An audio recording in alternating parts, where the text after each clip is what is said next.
Have you ever been in a room full of people laughing, talking, buzzing with energy, and yet somehow you feel like you're not even there? Like you're physically present but emotionally invisible?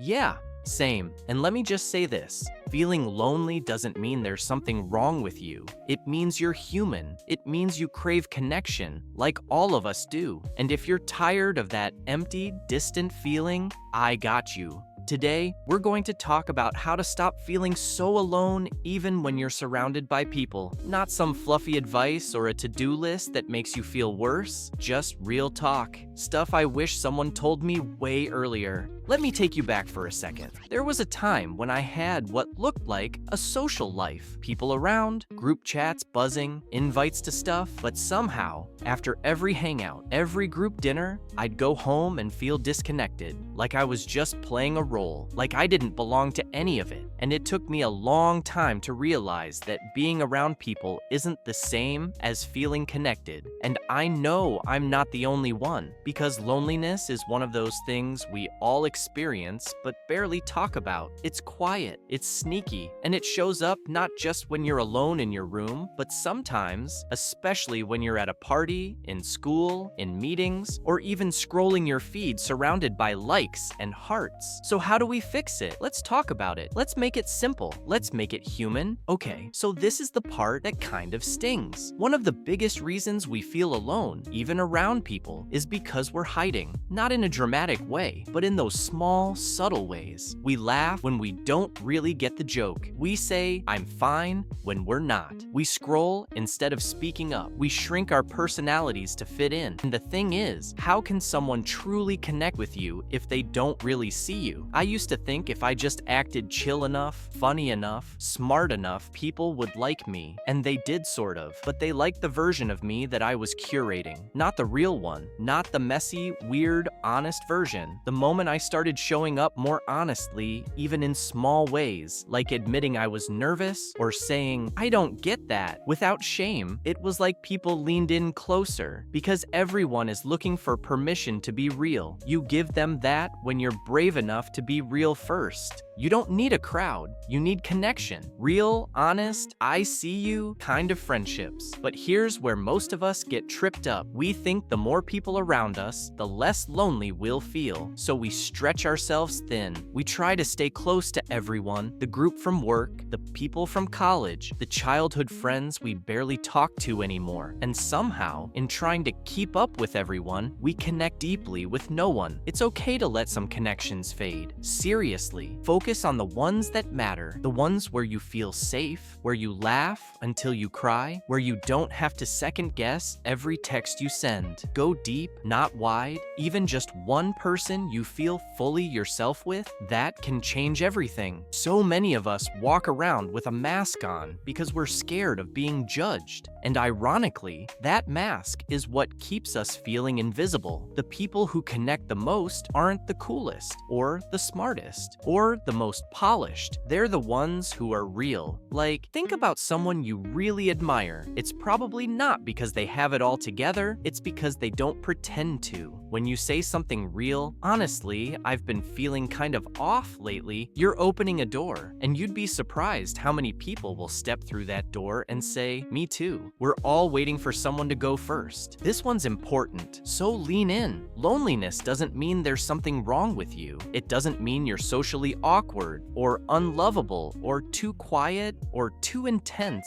It means you were built for connection. Deep, human, honest connection. And the world we live in, it's designed for distraction, not connection. We're constantly fed highlight reels and surface level exchanges. So of course we feel lonely. Of course we feel like something's missing. But what's missing isn't you. What's missing is space for real conversation, for intentional time, for being heard. You don't need to be fixed. You just need more realness in your life. If you're watching this and thinking, "Cool advice, but where do I even start?" Start small. Like, Awkwardly compliment your coworker's playlist. Ask your classmate how their day really went. And listen, send a "Hey, I thought of you" text without overthinking it. One tiny act of connection creates a ripple. And every time you do that, you're teaching your brain that connection is possible, that people do care, that loneliness doesn't have to be permanent. If this video resonated with you, share it with someone you care about. You never know who's quietly going through the same thing. And if you want more real conversations like this, subscribe, stick around. This is a space for you. Now go out there, be real, be you. The world needs that version of you most.